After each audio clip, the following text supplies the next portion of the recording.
Heri walio maskini wa roho, maana ufalme wa mbinguni ni wao.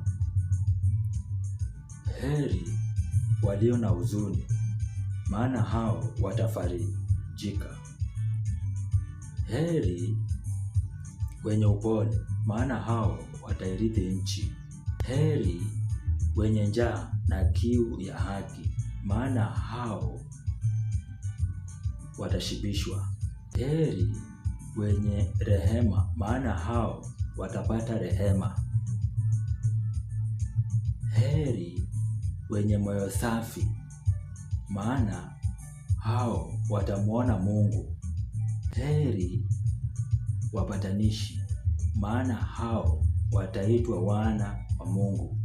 Heri wenye kuudhiwa kwa ajili ya haki, maana ufalme wa mbinguni ni wao.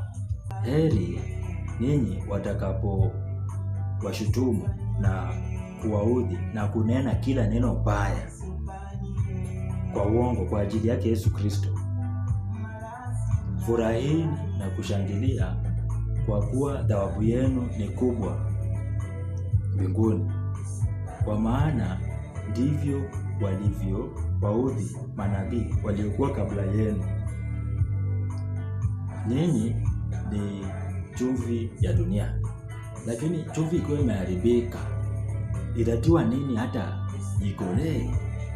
Haifai tena kabisa, ila kutupwa nje na kukanyagwa na watu. Ninyi ni nuru ya ulimwengu.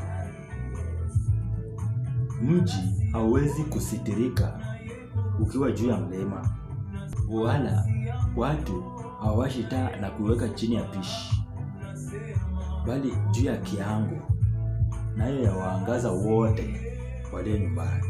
Vivyo hivyo nuru yenu iangaze mbele ya watu, wapate kuona matendo yenu mema, wamtukuze Baba yenu aliye mbinguni. Msidhani ya kuwa Yesu Kristo alikuja kuitangua Torati au manabii. La, hakuja kuitangua bali kuitimiliza.